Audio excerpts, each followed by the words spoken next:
tidak ada yang lepas dari perjanjian itu. Mereka meminta tumbal nyawa tanpa ada akhir. Sebuah kisah dari QWERTY @Teguh Falufi Akajiwo. Dan ini dia prolognya.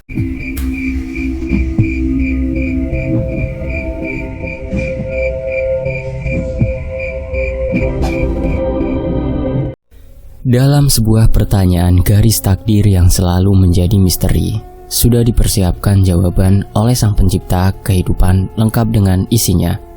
Terkadang memberikan segala kejutan tanpa mengenal waktu dan keadaan, karena selalu menyimpan tujuan penting untuk kehidupan menuju alam kekal kematian. Tatkala seorang Dijaya Adiguna Gama sedang mensyukuri hidupnya dengan perasaan tenang dan normal bersama keluarganya, karena beberapa tahun kebelakang baru saja bisa lepas dari sebuah cobaan persekutuan keluarga besar, yaitu mertuanya yang berkaitan dengan alam lain dan mereka.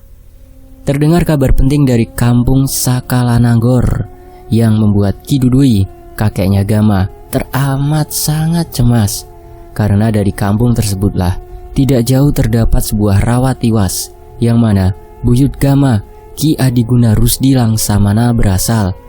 Keadaan membawa Gama harus kembali tanpa adanya sebuah pilihan pada garis takdir hidupnya, apalagi berkaitan dengan sahabat dekat sang istri Halimun Dewi yang berasal dari kampung Sakalananggor.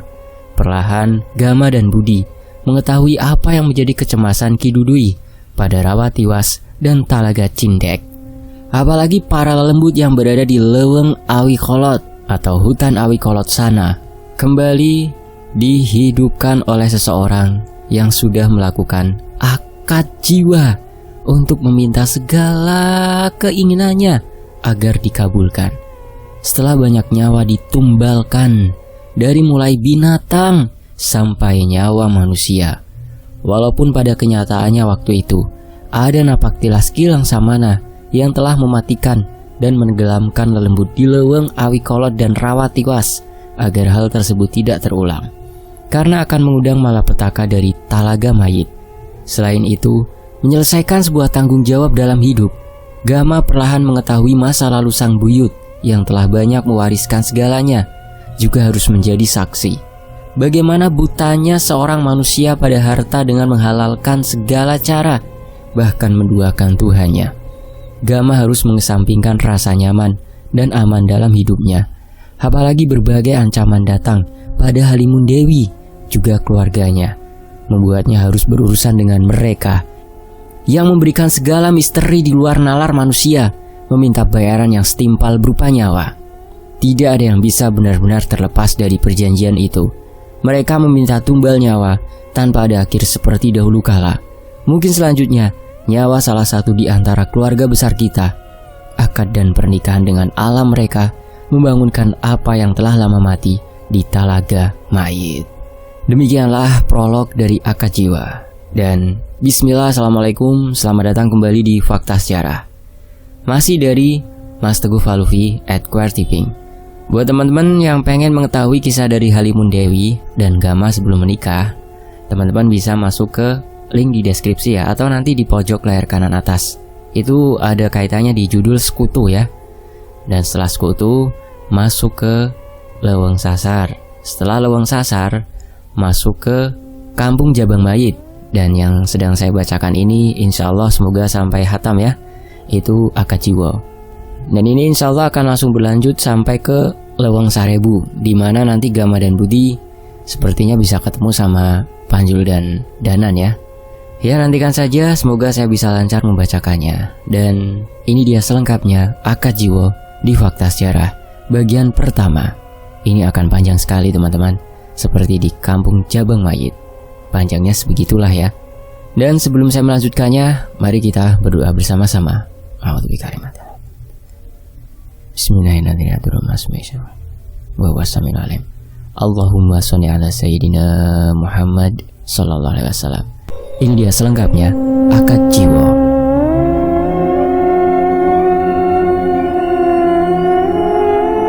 Terkadang sebuah balasan dalam hidup bekerja tidak pernah ada dalam bayangan kita sebagai manusia. Balasan dari kebaikan selalu begitu mengagumkan dan penuh kejutan. Begitu juga sebaliknya dari sebuah keburukan. Teramat sangat menyakitkan dan sulit untuk dijelaskan. Pandanganku sekarang menatap lurus pada seorang perempuan yang sedang dituntun jalannya oleh perawat agar menemui aku dan Dewi. Wajah perempuan itu penuh dengan bedak putih.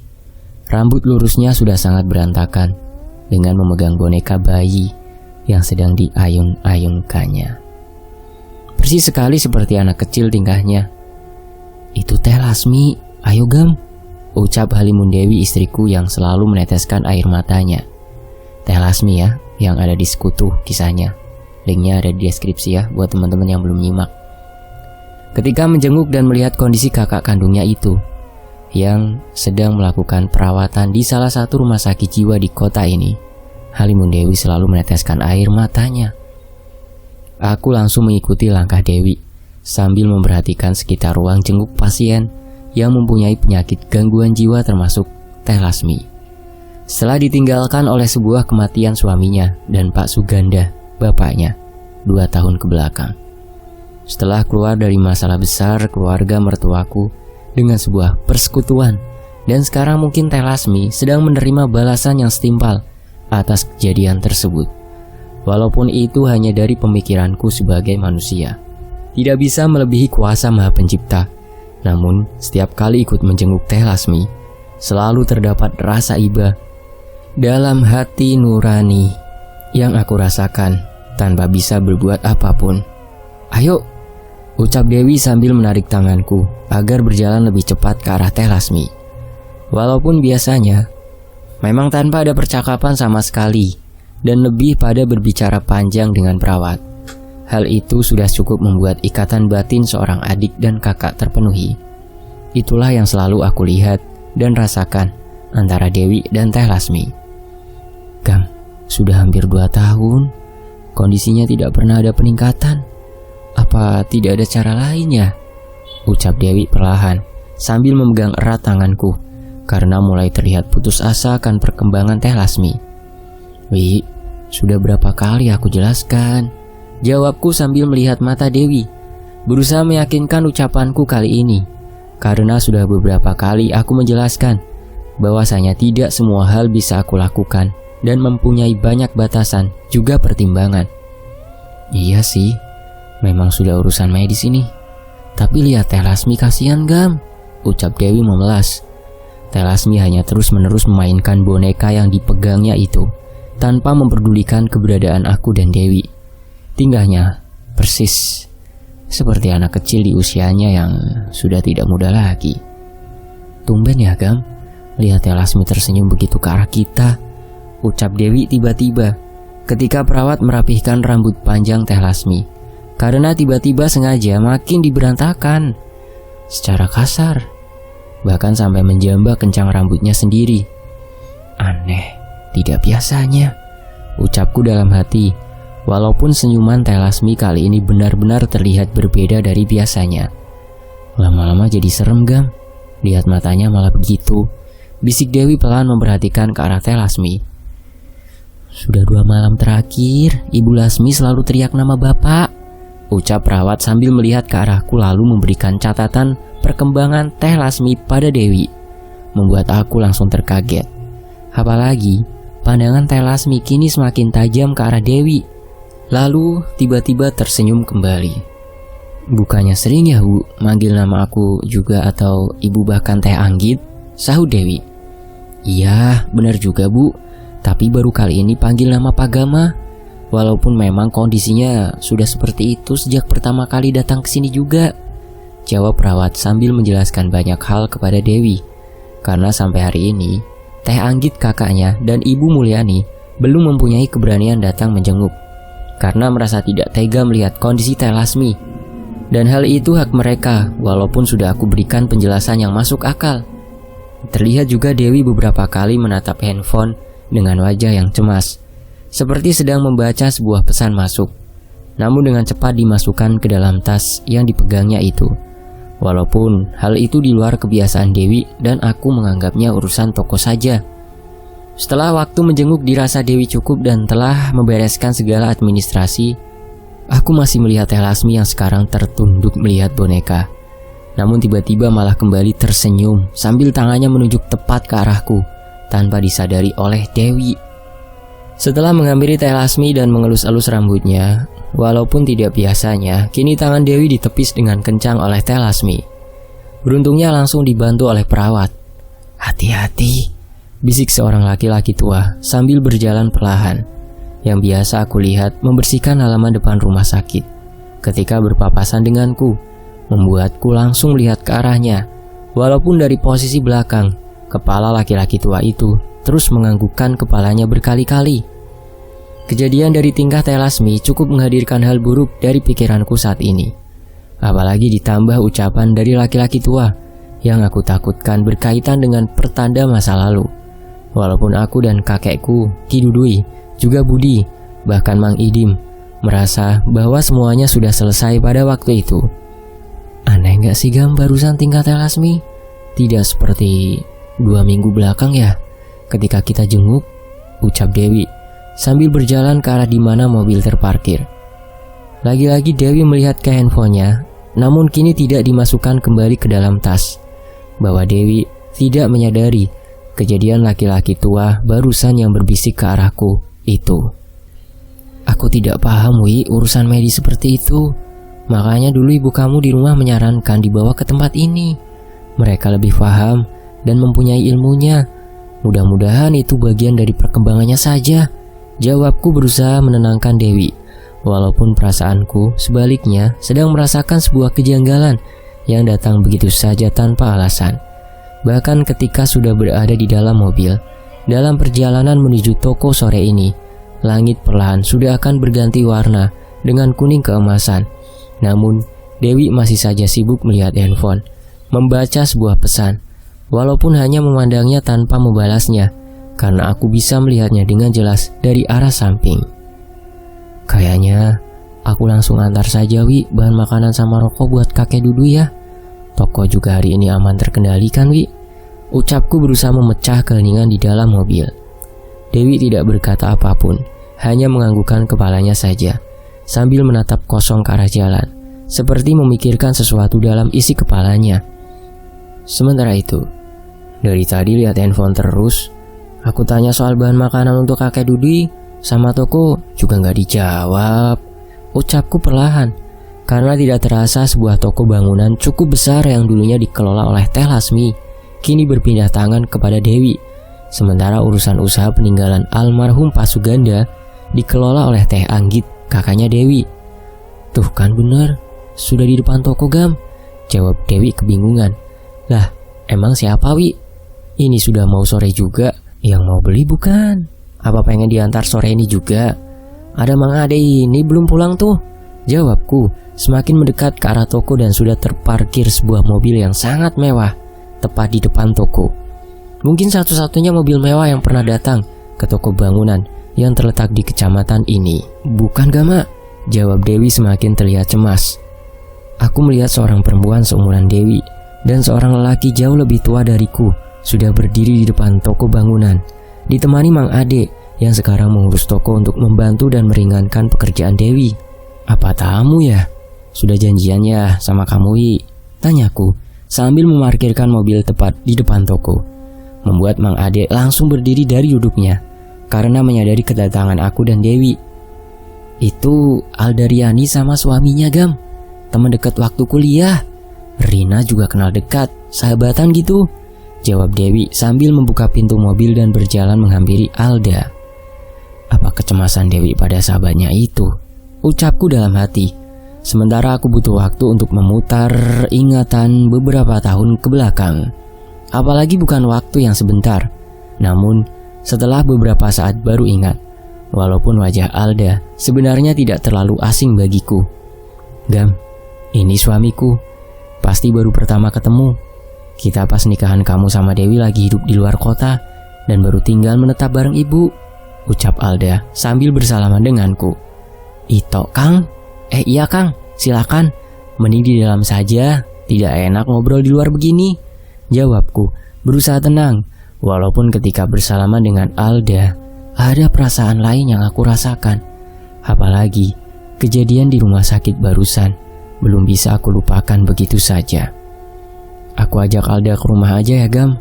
Tidak enak di dalam, toko acak-acakan. Kamu mau bawa mobil atau motor atur saja sama Mang Ade, sahut Dewi. Karena memang aku dan Dewi semenjak kejadian di rumah pemberian kado pernikahan itu dari Teh Lasmi mengalami banyak kejadian dari buah persekutuan, membuat Dewi berniat menjual rumah beserta kosan yang di belakangnya itu, dan sekarang memilih tinggal bersama Ibu Mulyani dan Teh Anggit. Apalagi suami Teh Anggit kerja di luar kota. Boleh, nanti aku nyusul. Alda ke rumah saja duluan sama Dewi ya. Ada urusan dulu sebentar, ucapku perlahan. Walaupun seperti ada kekecewaan dari raut wajah Kang Ito yang aku lihat ketika mendengarkan ucapanku, namun tidak aku pahami maksudnya. Alda, ucapku dalam hati, memperhatikan masuk ke dalam mobilnya diikuti oleh Dewi. Jangan terlalu lama di rumah kakek duduinya Gam, ucap Dewi membuyarkan lamunanku. Aku hanya menganggukkan kepala saja, sambil terus melihat ke arah Alda dengan heran. Walaupun tanpa sebab yang pasti, dan terkadang hal seperti menyiksa pikiranku sendiri. Harus selalu berprasangka baik dan melawan diriku sendiri. Pak, Amang turunkan dan siapkan motor buat ke rumah kakek ya, ucap Mang Ade dengan sangat sopan. Sudah tepat berada di hadapanku. Boleh Mang, jawabku, sambil duduk di salah satu kursi toko, tempat biasa para pembeli untuk duduk, sambil melihat mobil yang ditumpangi Dewi berjalan semakin menjauh menuju rumah. Astagfirullah Pak, ucap Mang Ade tiba-tiba sambil berjalan ke arahku. Ada apa Mang Ade? Kaget saya ini, jawabku menatap ke arah Mang Ade. Anu Pak, Pak Idim sama orang yang gak bisa bicara itu tadi ke toko nanyain Bapak. Terus saya bilang, lagi ke rumah sakit jenguk Teh Lasmi, ucap Mang Ade. Budi dan Mang Idim maksudnya. Ya Mang, itu Budi bisa bicara Mang, jawabku. Nah ya betul Pak, sama saya tidak pernah bicara, jadi taunya Budi ya nggak bisa bicara. Kan paling hanya ngangguk saja beberapa kali ketemu juga, jawab Mang Ade sambil berjalan ke arah mobil, menurunkan semua barang yang akan aku hantarkan ke rumah Ki Dudui. Tumben, sudah lama juga tidak kesini. Jangan sampai, ucapku dalam hati memikirkan kembali Alda dan kejadian di rumah sakit ke arah yang seharusnya tidak perlu aku cemaskan. Setelah semua barang-barang yang tidak terlalu banyak Mang Ade naikkan ke atas motor yang akan aku gunakan dan menyuruh Mang Ade agar segera menutup toko, lalu menyuruhnya untuk membawa mobil ke rumah Dewi. Bahkan ketika aku sudah duduk di atas jok motor, tetap saja memikirkan segala keanehan yang kini benar-benar ada di dalam pikiranku. Pak, maaf, tapi tadi pas temannya Ibu Dewi turun dari mobil, Amang di dalam toko, terus perempuan itu bicara sama Amang. Amang malah mencium seperti bau binatang, ucap Mang Ade tiba-tiba.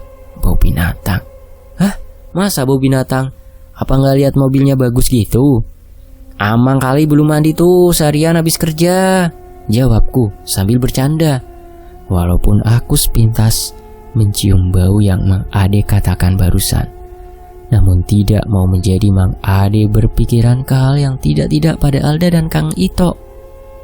Sementara itu, hembusan angin menerpa wajahku bersamanya secara perlahan. Awan berganti menjadi kuning keemasan lebih pekat.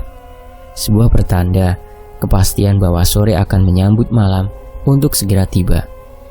Aku sedang berada di atas sebuah jalan yang akan membawaku ke kampung, di mana rumah Ki Dudui kakekku berada. Apalagi sudah kurang dari 1 jam. Aku menikmati perjalanan dengan kecemasan yang ternyata kali ini sangat nyaman, diam di dalam pikiranku, dan sudah lama juga tidak menikmati perasaan ini.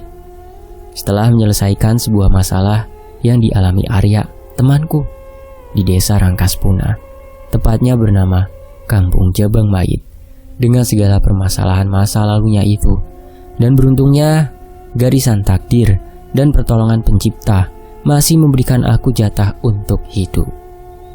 Kalau kecemasan ini pada Alda dan Dewi sebuah pertanda, tunjukkanlah, ucapku perlahan, berusaha untuk pasrah sambil terus mengendarai motor.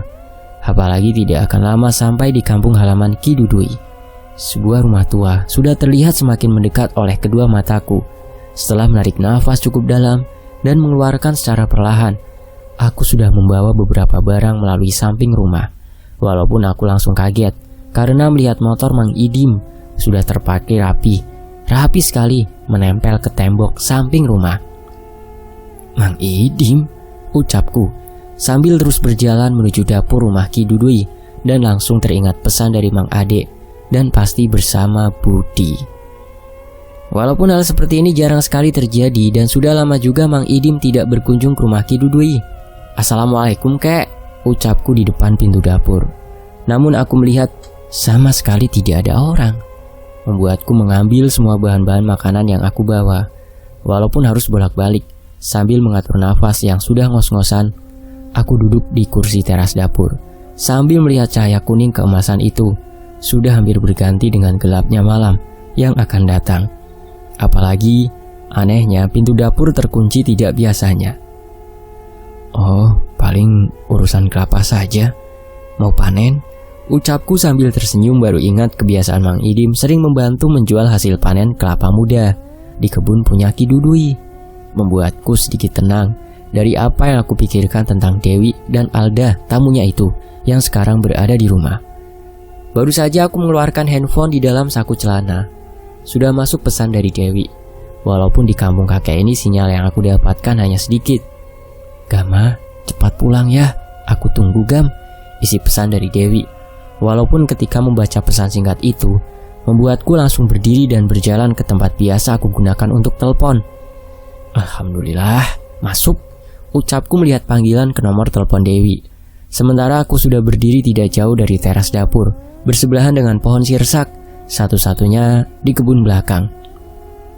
Sambil berharap cemas pada Dewi, apalagi waktu adzan maghrib sebentar lagi akan berkumandang. Ketika melihat jam yang menempel di tangan, bahkan Ki Dudui, Mang Idim, dan Budi belum juga pulang. Halo Gam, ucap Dewi dengan sedikit kurang jelas suaranya karena keterbatasan sinyal dari tempatku. Wih, kenapa?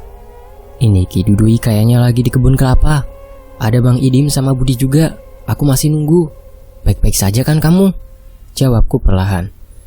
Oh, pantesan. Enggak Gam, cuma mau ingetin. Kan besok kamu ke sekolah juga kan? Jangan terlalu larut malam saja. Ini Alda sama Kang Ito masih ada di rumah kok, jawab Dewi menjelaskan. Kirain ada apa, malah aku yang cemas aja, jadi berlebihan. Ucapku semakin merasakan kecemasan, apalagi mendengar Alda masih berada di rumah. Namun tiba-tiba terdengar suara benda seperti kaca terjatuh di dekat di Dewi. Sangat jelas. Wih Dewi, halo, ucapku mulai panik. Dewi, jawab, bentakku. Gam, halo, tenang. Itu suara gelas saja terjatuh. Sudah, tenang-tenang. Ya sudah, tunggu dulu saja kakek pulang. Sekalian maghriban di situ ya. Aku baik-baik saja Gam, jawab Dewi menjelaskan. Shh. Tiba-tiba telepon terputus begitu saja, membuatku langsung terdiam. Dengan handphone masih berada di telinga kananku dan bulu di pundak berdiri begitu saja. Tidak mungkin masalah sinyal. Suara itu jelas sekali, ucapku perlahan sambil melihat ke arah dapur. Sudah terlihat kucing hitam yang sudah cukup lama tidak aku lihat, sedang duduk dan melihat ke arahku. Apalagi ini? Ucapku sambil berusaha mengatur diriku agar tenang. Apalagi adzan maghrib baru saja berkumandang, membuatku berjalan ke arah kucing hitam. Walaupun terlihat langsung berjalan terpincang-pincang dengan sangat cepat, membuatku semakin yakin bahwa ada sebuah pertanda. Dari kejauhan, barulah terlihat Ki Dudui, Mang Idim, dan Budi berjalan semakin mendekat ke arahku yang sedang duduk sambil mencari keberadaan kucing hitam itu. Walaupun yang aku lihat malah kucing biasa yang berjalan dari arah samping rumah sambil mengeluarkan suara khasnya itu.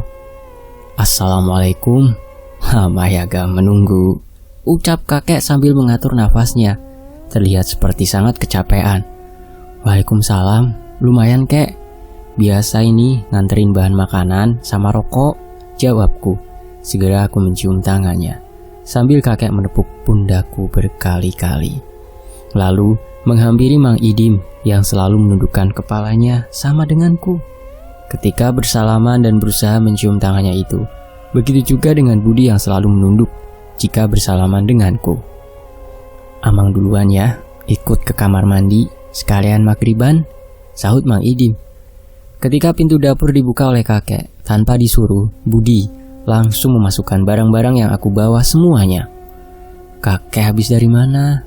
Tumben panen kelapa sampai sore," ucapku duduk di sebelahnya. "Tidak ada yang panen, Gam. Belum waktunya juga. Sudah, ayo maghriban dulu berjamaah dengan Mang Idim dan Budi," jawab Ki Dudui. Aku melihat sebuah raut kecemasan yang tergambar jelas dari wajahnya itu. Sama dengan apa yang aku rasakan saat ini. Sementara itu, setelah sholat berjamaah maghrib, aku melakukan hal yang sudah menjadi kebiasaan lama dan menjadi orang terakhir keluar dari musola di dalam rumah Ki Dudui. Mang Idim dan Budi sudah terlihat duduk di kursi meja makan sambil merokok, saling berhadapan dengan Ki Dudui. "Memangnya sudah dari mana, kek? Tumben juga kalau bukan panen kelapa, Mang Idim sama Budi bisa barengan kesini," ucapku sambil duduk di sebelah Ki Dudui. Budi yang mendengar ucapanku langsung menundukkan kepalanya.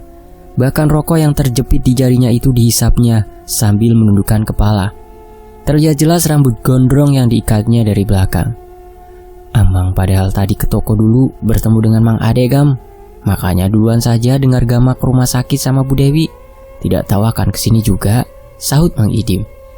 Aku hanya menganggukkan kepala dan selalu percaya pada Mang Ade, selalu menjalankan pekerjaannya dengan baik. "Kakek kira kabar itu tidak terdengar juga sampai telinga Idim, Gam?" ucap Ki Dudui perlahan. Budi tiba-tiba berdiri dan berjalan mengambil teko berisikan air bersama gelasnya, karena melihat Ki Dudui seperti butuh minum, dan hal itu memang sering Budi lakukan. Dengan sikapnya selalu paham akan keadaan. "Kabar apa memangnya, kek?" tanyaku semakin penasaran. Apalagi kembali teringat Dewi di rumah. Ki Dudui tidak langsung menjawab. Minum air putih yang Budi berikan, lalu membakar rokoknya dengan perlahan. Darman salah satu warga kampung sini, memang sudah lama mempunyai rakit penyewaan untuk orang-orang memancing di Talaga Cindek. Kebetulan, tepatnya itu di pesisir Talaga yang dekat dengan Rawatilas, Gam. Tempatnya, kalau ke arah Rawatilas itu dari sini ya, memutar cukup jauh, 3-4 jam. Beberapa minggu ke belakang, ramai ditemukan bangkai-bangkai kambing di rawa itu yang jalurnya ke Talaga, jawab Ki Dudui, menjelaskan dengan perlahan, dengan wajah yang terlihat cemas. Sebelum rawa itu, ada Lowang Awi Kolot, pembatas ujung kampung Sakalananggor. Warga sana sudah ramai mencari penyebab hal itu, sahut Mang Idim, karena Ki Dudui tidak langsung berbicara lagi, seperti memikirkan sesuatu. Sementara Budi hanya menunduk. Sakalananggor, baru dengar aku, kek, nama kampung itu. Bangkai kambing? Kok bisa ya? Jawabku semakin penasaran sambil melihat ke arah pintu. Gelap malam sudah tiba dan lampu-lampu di rumah Ki Dudui sudah menyala. Bahkan ada orang yang tenggelam juga ketika ngobor simet atau belalang waktu di malam hari. Beruntungnya dari cerita Darman bisa diselamatkan oleh temannya.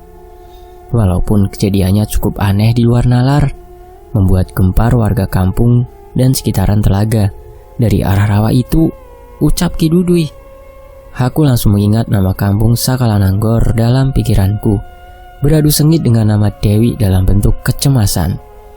Lalu, kek, apa hubungannya dengan kakek? Kelihatannya cemas sekali. Maaf, Gama belum paham. Walaupun mengerti kabar seperti itu sangatlah aneh dan baru Gama dengar juga, ucapku perlahan. Tidak apa-apa, cuma ketika kakek telepon Idim sama kabarnya, jadi kakek suruh datang ke sini. Sudah lupakan saja kabar tersebut, jawab Ki Dudui sambil berdiri ke arah tungku untuk menyalakan api, diikuti oleh langkah Mang Idim. Walaupun semakin jelas aku melihat ada kecemasan dari perkataannya itu, begitu juga dengan Mang Idim.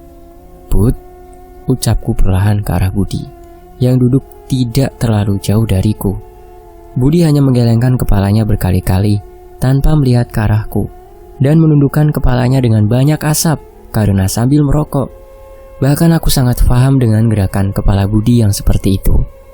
Berarti ada sebuah kecemasan yang belum bisa Ki Dudui katakan kepadaku, membuatku harus mengerti keadaan. Apalagi terlihat seperti masalah yang cukup serius dari kejadian di kampung itu. Gam, kasihan istri kamu, takut menunggu. Tadi juga dari kejauhan kakek lihat kamu telepon di dekat pohon sirsak. Sana pulang saja. Kalau ada apa-apa, biar kakek yang datang ke rumah kamu. Sekalian datang ke ibu kamu dan adik-adik kamu. Juga sudah hampir 3 bulan kakek tidak ke sana. Ucap kakek tiba-tiba sambil berjalan ke arahku dan mengelus rambutku berkali-kali. Walaupun aku cukup kaget dengan ucapan Ki Dudui yang bisa mengetahui aku sehabis dari pohon sirsak, bahkan menelpon Dewi. Karena sebelumnya, aku tidak melihat Ki Dudui sama sekali, bahkan dari kejauhan. Walaupun seharusnya hal seperti ini harus terbiasa aku jalani dalam hidup ini. Karena bukan kali pertama. Bud, antarkan aku ke depan, ucapku perlahan, sambil menepuk pundak Budi, membuat Budi langsung berdiri dari duduknya itu. Namun anggukan kepala yang sama terlihat dari Mang Idim tanpa berkata apapun. Setelah pamit kepada Mang Idim dan bersalaman mencium tangan Ki Dudui, langsung terasa sangat panas sekali tangannya. Walaupun hal itu disadari oleh Ki Dudui. Sudah tidak apa-apa Gama, jangan terlalu kamu pikirkan, ucap Ki Dudui, berusaha meyakinkan bahwa semuanya baik-baik saja. Beberapa langkah aku keluar dari dapur rumah Ki Dudui. Terasa sekali sebuah perbedaan yang aku rasakan, apalagi ketika teringat nama-nama tempat yang barusan Ki Dudui jelaskan. Sementara Budi mengikuti langkahku dari belakang. Bud, katakan sesuatu sebelum aku pulang, apapun itu, ucapku perlahan sambil menaiki motor. Budi hanya menggelengkan kepalanya tanpa melihat ke arahku, seperti hal biasa yang dilakukannya itu. Sepulang dari rumah sakit menjenguk Teh Lasmi, sudah banyak kejadian yang takutnya itu adalah pertanda, Bud. Apalagi barusan Dewi baru saja menerima tamu sahabat perempuannya bernama Alda, dan sekarang masih ada di rumah, Bud, ucapku sangat serius sambil melihat ke arah Budi. Kepala Budi sedikit terangkat. Bahkan aku sangat kaget ketika melihat ke arah leher Budi sudah banyak sekali keringatnya. Harusnya salah satu alasan untuk cepat pulang itu. Maaf Gam, sekali lagi. Aku juga belum mengetahui maksud Ki Dudui. Maaf sekali lagi Gam, ucap Budi sambil kembali menunduk. Ucapannya begitu menusuk ke hatiku, mengaminkan apa yang sedari tadi aku cemaskan. Kabari dan datang secepatnya ke rumah Bud, ke toko, atau susul aku ke sekolah besok. Jika ada hal penting, aku cuma berani mengandalkan kamu, Bud, jawabku sambil menepuk pundak Budi dan semakin merasakan ada sesuatu yang menunggu aku di rumah sesuai ucapan Budi yang selalu tepat. Apalagi bisikan di suara di telepon ketika berbicara dengan Dewi. Sekarang kembali terbayang dalam pikiranku. Sementara itu, sebuah nama kampung yang menjadikan Ki Dudui terlihat cemas menemani perjalanan pulang di bawah gelapnya langit saat ini. Hembusan-hembusan angin yang menerpa seluruh badanku tidak mampu membuat aku merasa tenang. Malah sebaliknya, membuat gas motor yang aku genggam perlahan aku tarik agar segera sampai di rumah. Kampung Sakalananggor, ucapku mengingat apa yang dikatakan Ki Dudui sambil terus memperhatikan jalan dengan laju motor yang semakin kencang. Sulit sekali untuk bisa langsung mengerti apa yang sedang Ki Dudui rasakan saat ini. Apalagi Budi belum bisa memberikan penjelasan juga kepadaku. Apalagi ucapannya cukup membuat aku tidak sabar ingin segera sampai ke rumah. Dari kejauhan sudah terlihat Mang Ade dan Mang Tahrim, penjaga rumah, sedang duduk di sebuah pos dekat pintu gerbang rumah. Ketika melihat sorot lampu motor, Mang Tahrim langsung berdiri dan membuka perlahan pintu gerbang. Pak, ucap Mang Tahrim kebingungan. Kenapa Mang Ade?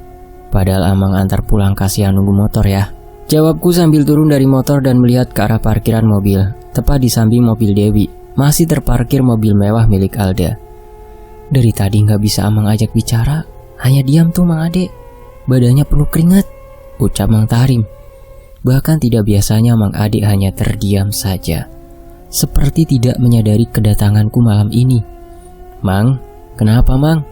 Ini kuncinya, ucapku sambil menepuk pundaknya perlahan.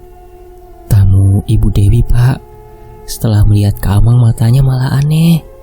Jadi kepikiran sama bau binatang yang Amang cium ketika di toko. Tadi Amang masuk ke dalam rumah, kasih kunci mobil, jawab Mang Ade sambil melihat ke arahku dengan wajah yang sangat panik. Ah, perasaan Mang Ade aja itu, saut Mang Tahrim. Sudah, Amang sudah pulang dulu ya. Tidak apa-apa Mang, jangan dibawa pikiran ke hal yang tidak-tidak ya. Makasih sudah menunggu Mang, jawabku sambil kembali menepuk pundak Mang Ade. Anehnya sekarang terasa panas sekali di balik baju yang dikenakannya.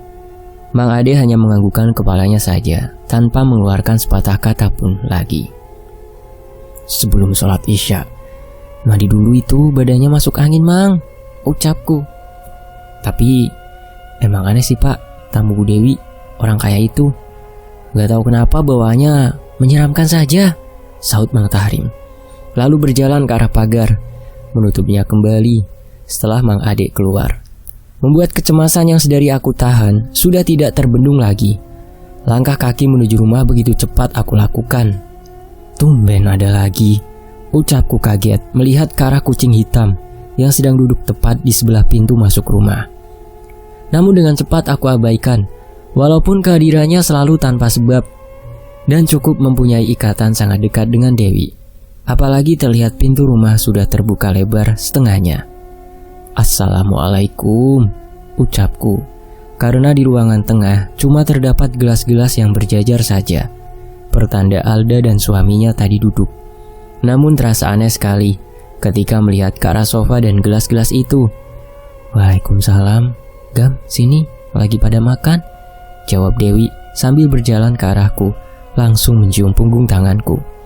Wih, baik-baik saja kan kamu? Tanyaku sangat cemas. Baik-baik saja Gam, tapi Gam, kucing itu, jawab Dewi melihat lurus ke arah luar. Sudah jangan cemas, gak bakalan terulang lagi kejadian beberapa tahun ke belakang. Yuk ke meja makan. Jangan buat teh hangat dan ibu juga curiga, nanti malah berpikir yang tidak-tidak, Wi, jawabku perlahan sambil menarik perlahan tangan Dewi. Walaupun aku paham rasa trauma pada sebuah kejadian tidak bisa dilupakan begitu saja, apalagi dengan sebuah ucapan. Berdamai dengan diri sendiri perlu kesepakatan yang panjang dengan hati dan pikiran. Dewi hanya mengangguk perlahan sambil kembali berjalan ke arah meja makan. Beruntungnya setelah lama hidup bersama Dewi, hal-hal seperti barusan sudah membuatnya sedikit tenang, tidak seperti dulu kala. Gam, ayo makan bareng, ucap Ibu Mulyani ketika melihat kehadiranku. Baik Bu, kataku sambil mencium tangannya. Dilanjutkan kepada teh anggit. Maaf Alda, Kang, menunggu lama, ucapku sambil duduk. Tidak apa-apa Pak Gama, ini malah merepotkan, padahal niatnya sebentar, saut Kang Ito suami Alda. Lanjut silakan, lanjut makan, jawabku sambil menerima piring yang sudah Dewi ambilkan berisikan ikan. Di luar, kucing siapa emangnya Wi? Ucap Alda tiba-tiba, melepas sendok dari tangannya. Padahal di atas piringnya masih banyak nasi yang sudah tercampur dengan opor ayam. Oh itu, kucing tetangga. Ini aku mau kasih kepala ikannya, jawabku dengan cepat dan berdiri setelah mematahkan kepala ikan dan dengan cepat berjalan ke arah ruang depan rumah.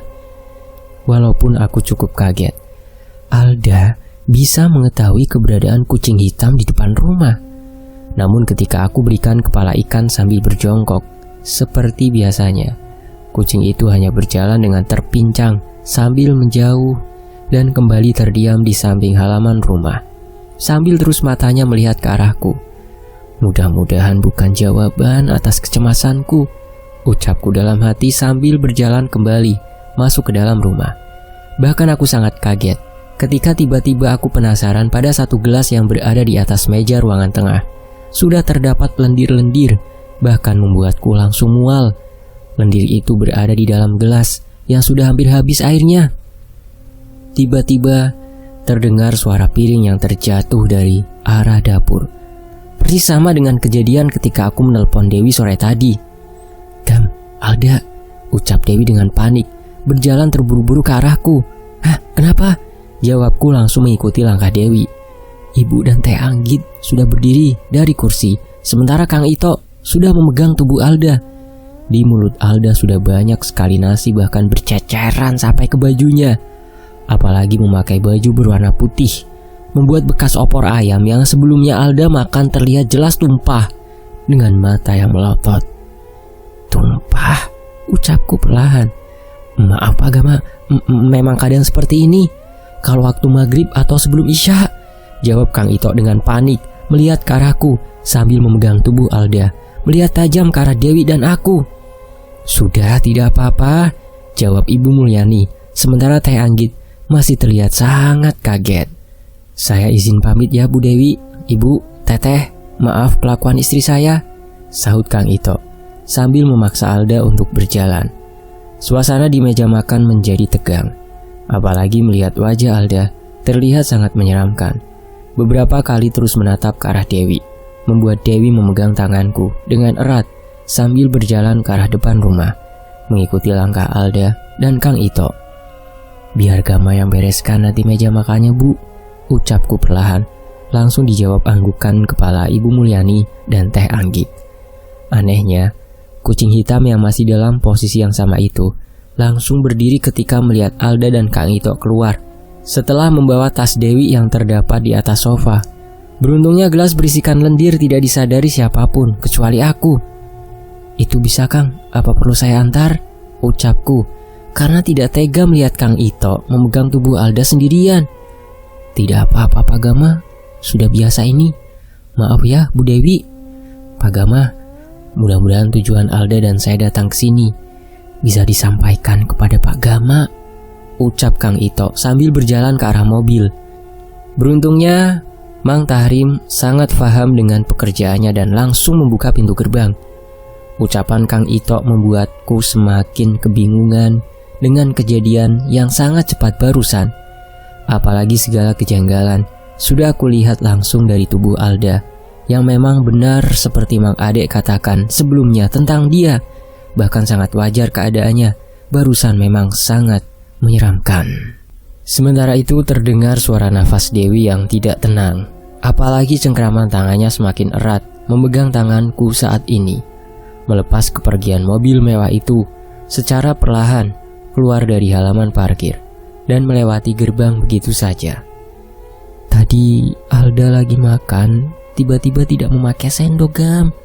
5 jarinya itu langsung digunakan untuk mengambil nasi dan opor ayam di piring. Anehnya, tiba-tiba, dan itu sangat rakus sekali, seperti kelaparan. "Itu semenjak kamu datang," ucap Dewi melihat ke arah kucing yang sudah berjalan terpincang-pincang ke arah belakang. Lalu Dewi berjalan masuk ke dalam rumah. Sudah, buat Ibu dan Teh Anggit tenang dulu sana di kamar Ibu tuh, biar aku beresin gelas dan semuanya." Dewi langsung berjalan ke arah kamar Ibu Mulyani berada. Namun, aku langsung disuguhkan sesuatu di luar nalar. Nalarku sebagai manusia biasa. Lendir yang awalnya berwarna putih di dalam gelas itu kini sudah berubah menjadi hitam, bahkan mengeluarkan bau yang sangat menjijikkan. Membuat aku langsung membawa semua gelas ke arah dapur sambil membereskan pecahan piring. Walaupun cukup aneh terjatuhnya piring dengan pecahannya untuk ukuran seorang perempuan seperti Alda, sangat tidak masuk akal. Bukan lendir biasa. Kalau memang itu bekas Alda, ada yang sedang tidak baik-baik saja kedatangannya ke rumah ini. Apa ini jawaban dari semua kejanggalan sejak siang tadi? Kataku perlahan sambil berusaha menenangkan diriku. Terus mencoba peka dan mengingat semua gerak dan gestur tubuh Alda. Walaupun aku perlu penjelasan dari Dewi terkait ucapan Kang Ito barusan. "Gama," kata Bu Mulyani dengan wajah cemasnya mendekat ke arahku. "Bu, gimana? Bukan ada kaitannya lagi kan dengan kejadian itu?" kata Bu Mulyani perlahan. "Seharusnya bukan Bu. Yang sudah terjadi, biarkanlah. Keluarga kita baru saja melewati cobaan itu kan? Sudah, Ibu tenang ya. Mungkin memang barusan penyakit Alda saja. Berusaha menenangkan dan tidak mengarahkan pikirannya pada kejadian yang sudah dilalui Ibu Mulyani cukup berat, apalagi harus kehilangan suaminya. Ibu hanya takut saja. Beruntungnya adzan Isya baru saja terdengar berkumandang, membuat aku memberi saran pada Ibu Mulyani agar segera melaksanakan ibadah dan meminta ketenangan seperti yang sudah lama Ibu Mulyani lakukan, diikuti oleh langkah Dewi dan Teh Anggit. "Nanti ada hal penting yang mau aku bicarakan, Gam," bisik Dewi perlahan. "Setelah semuanya tidur saja ya, Wi. Buat Ibu dan Teh Anggit tenang dulu." Dewi langsung menyusul Ibu Mulyani dan Teh Anggit, kakaknya itu, berjalan ke arah musola. Setelah memahami apa yang aku sarankan, walaupun aku yakin pikiran Dewi lebih berkecamuk daripada aku. Beberapa kali aku melihat ke arah bekas gudang di tengah rumah yang sekarang aku jadikan ruangan kerja dan menyimpan semua berkas-berkas sekolah. Tidak ada pertanda bahwa kejadian barusan Alda berkaitan dengan tempat itu dan kuburan yang berada tepat di seberang jendela kamar yang masih terdapat pohon besar. Bukan dari sana. Semuanya sudah Ki Dudui bereskan, kataku perlahan, membuatku semakin yakin kejadian di rumah sakit, rumah Ki Dudui, dan barusan bukan tanpa sebab datang kepadaku. Satu-satunya jalan yang bisa aku ambil untuk membuatku tenang adalah berserah kepadanya. Setelah dengan cepat mandi dan menggelar sejadah di sebuah ruangan kerja yang dulunya gudang, aku melaksanakan ibadah Isya dan duduk bersila setelah 2 kali salam.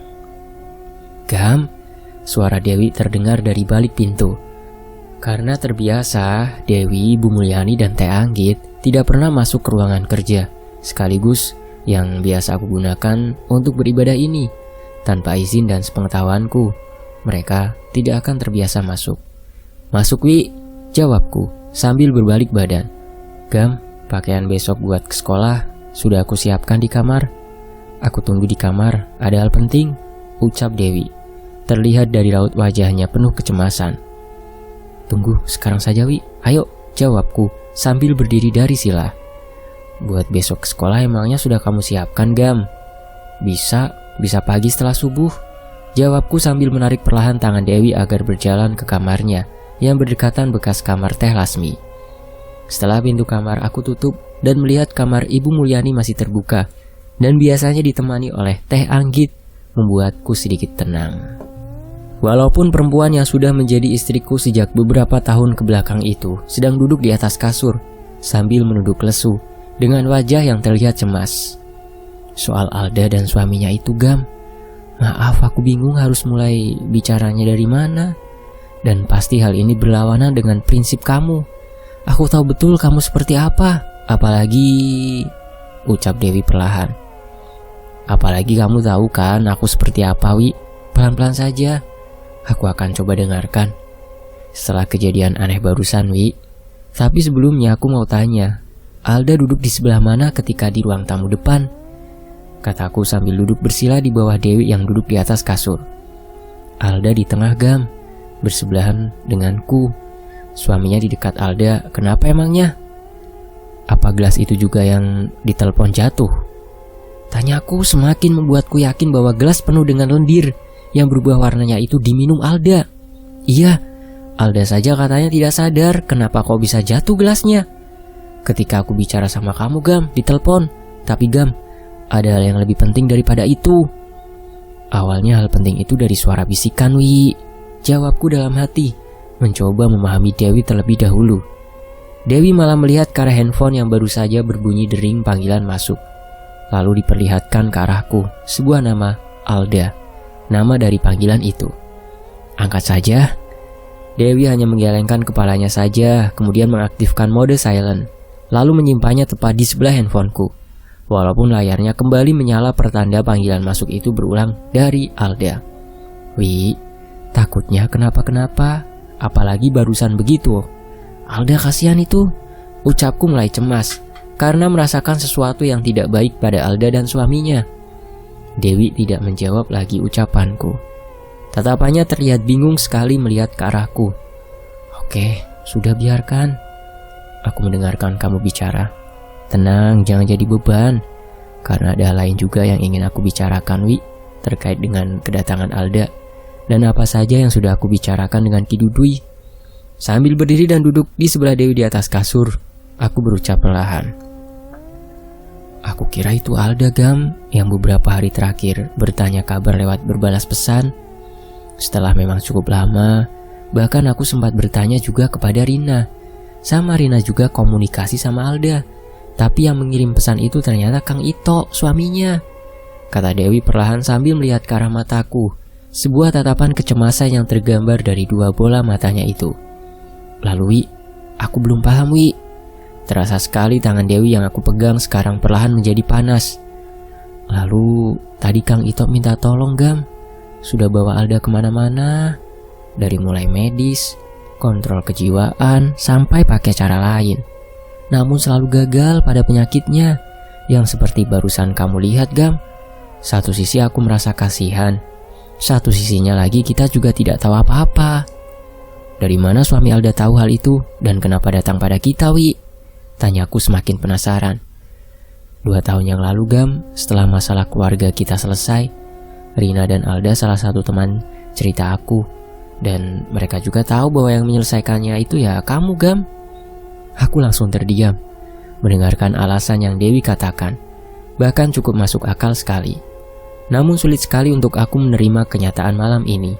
Setelah berusaha hidup senyaman dan seaman mungkin, tanpa ingin berurusan lagi dengan masalah seperti ini. Gam, Kang Ito bilang akhir-akhir ini setiap malam selalu melihat dengan mata kepalanya itu di atas ranjang Alda seperti sedang disetubuhi, Gam. Bahkan sampai mengeluarkan banyak keringat berbau binatang. Kang Ito khawatir akan hal itu, apalagi sejak bapaknya meninggal 3 tahun yang lalu. Karena aku juga tahu betul rasanya ditinggalkan bapak, makanya aku balas pesan itu dan aku terima kedatangan Alda ke rumah, Gama. Kamu pasti paham kan? Kata Dewi sambil memegang tanganku dengan erat. Kali ini benar-benar kaget aku mendengar ucapan yang keluar dari mulut Dewi.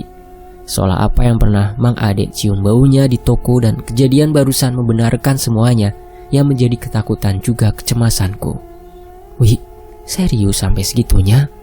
Bukannya seingat aku, orang tua Alda orang sangat berada ya? Tanyaku semakin penasaran. Banget, Gama. Usaha semua peninggalan bapaknya yang hampir bangkrut itu sekarang dikelola ibunya Alda. Zaman kuliah aku termasuk dekat dengan Ibu Rohma itu. Ternakan kambing dan sapi juga kebun pisangnya. Bahkan segala jenis sayuran melesat sekali di kampungnya itu. Barusan Kang Ito yang cerita, bahkan sekarang mempunyai lahan perkebunan dari arah rumah pemberian Teh Lasmi itu ke atas lagi, ucap Dewi menjelaskan sambil terlihat mengingat masa-masa itu. Sulit, Wi. Aku tidak ingin kejadian membahayakan nyawa terulang lagi. Wi, Dewi, tiba-tiba terdengar suara Teh Anggit di depan kamar, membuat Dewi langsung berdiri. Aku tidak memaksa, Gam, sama halnya ketika kamu berangkat untuk menolong Arya, teman kamu itu. Aku hanya ingin kamu tahu alasan kecemasan aku sejak siang dan tidak membuat kamu berpikiran aneh saja. Bahkan Teh Anggit harus menemani Ibu Mulyani malam ini tidur di kamarnya setelah bicara pada Dewi.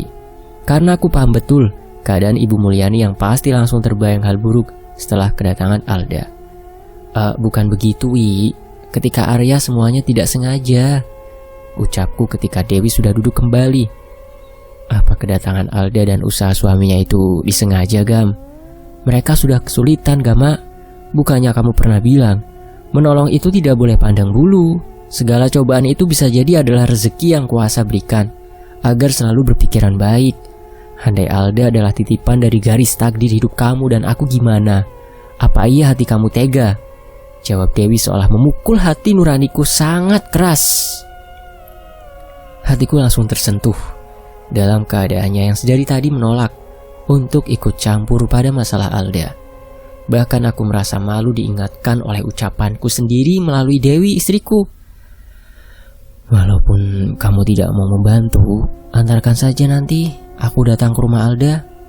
Anggap saja untuk membalas kedatangan dan niat baiknya kepada kita, Gam, kata Dewi sambil perlahan membaringkan badannya di atas kasur. Sementara aku masih saja duduk dan mencoba menenangkan hati akan masalah yang sangat pelan sekali dengan mulus datang begitu saja. Untuk hal itu aku setuju. Di mana rumahnya Alda memangnya? Ucapku sambil melihat ke arah Dewi.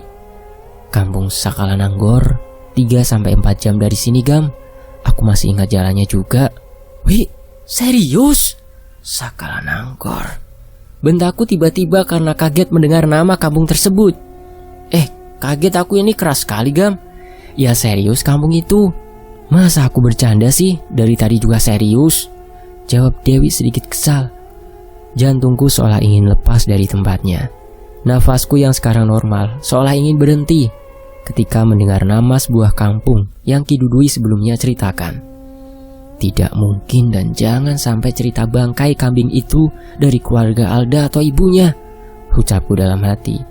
Merasakan sebuah kecemasan dan ketakutan menjadi satu, memberikan jawaban kepadaku malam ini.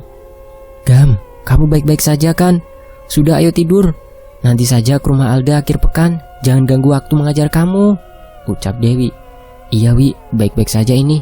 Ayo tidur, besok kamu juga harus ke toko, jawabku, membaringkan badan di sebelah Dewi. Melihat jam sudah hampir pukul 21. Mata Dewi sudah perlahan terpejam, sementara aku masih tidak percaya. Kenapa bisa Alda berasal dari nama kampung yang sama? Sebuah kampung yang membuat Ki Dudui cemas. Harusnya tidak. Jangan berprasangka buruk, Gama, ucapku berbicara sendiri pada diriku, sambil memejamkan mata.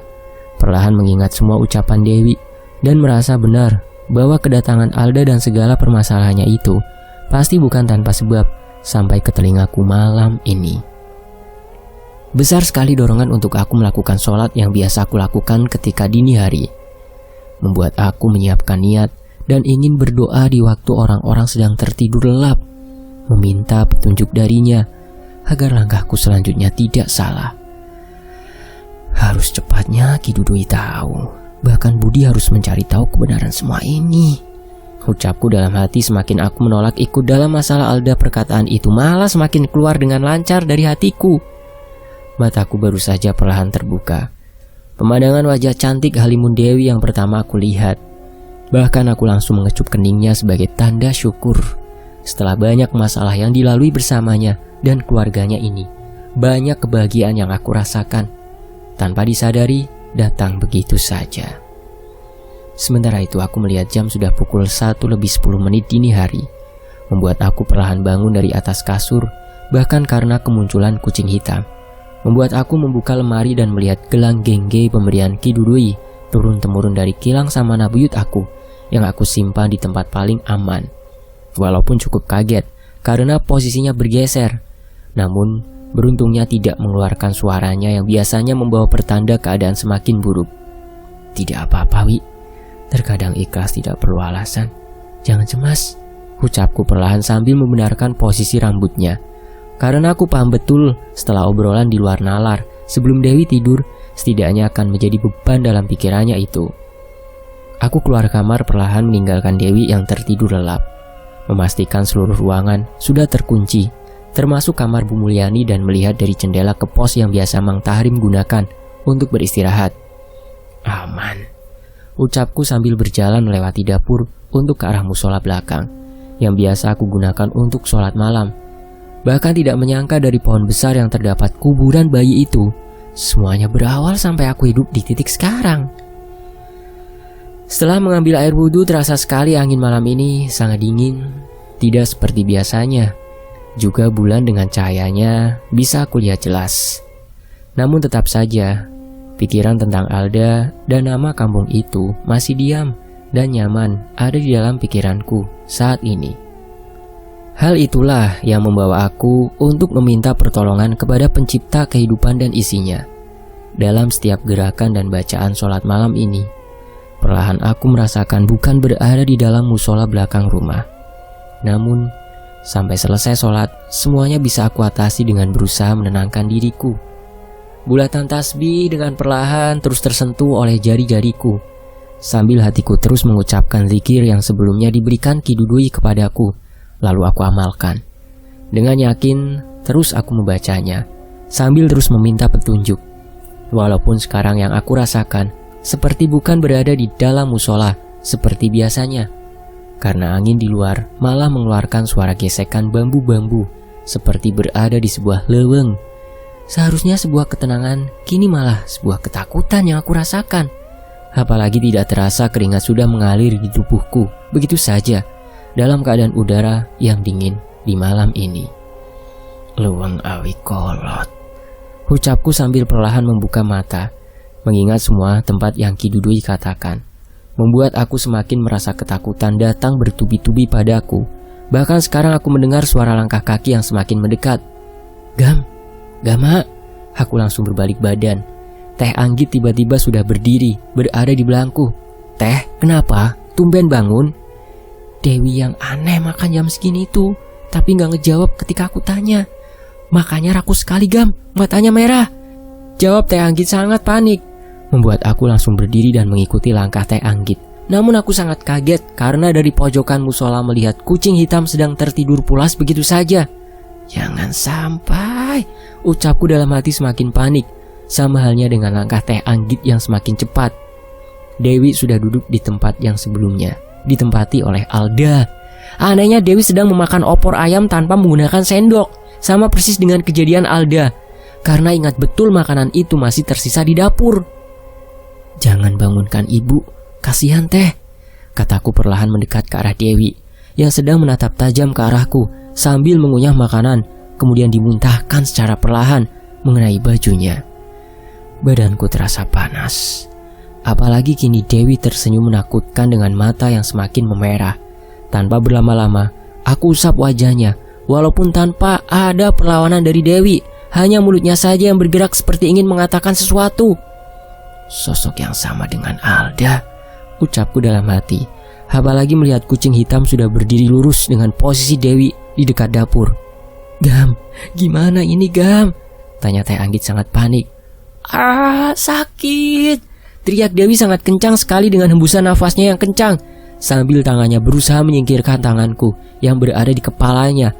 Seperti bukan suara Dewi melainkan suara perempuan lain. Gama, ada apa? Saut Ibu Mulyani yang keluar dari kamarnya dan berjalan terburu-buru ke arah meja makan. Tanduk, ucapku dalam hati. Terus saja aku membacakan sebuah doa sambil meminta pertolongan. Anehnya, malah bayangan Alda yang aku lihat berada di sebuah hutan dan suara bambu-bambu bergesekan terdengar jelas oleh telingaku untuk kedua kalinya. Tiba-tiba terdengar suara ketukan sangat keras dari arah pintu depan rumah, berbarengan dengan nafas Dewi yang semakin perlahan kembali normal. Lalu badannya tiba-tiba lemas. Teh, maaf pegang dulu, biar Gama yang buka saja Bu, ucapku sambil berlari ke arah pintu depan. Tok tok tok. Gama, Gam, sebentar, jawabku sangat kenal dengan suara ini. Membuka pintu secara perlahan. Kakek, ucapku sangat kaget. Ki Dudui sudah berdiri di depan pintu dengan Budi, tepat berdiri di belakang Ki Dudui dengan menundukkan kepala. Anehnya ketika melihat ke arah gerbang rumah, pintunya masih tertutup. Dewi mana? Bersambung. Nantikan kelanjutannya hanya di Fakta Sejarah. Demikian bagian 1, Akachiwo, sebuah kisah dari Mas Teguh Falufi @quartiping. Fakta Sejarah pamit, terima kasih teman-teman. Sampai jumpa di bagian berikutnya. Wassalamualaikum warahmatullahi wabarakatuh. Alhamdulillah.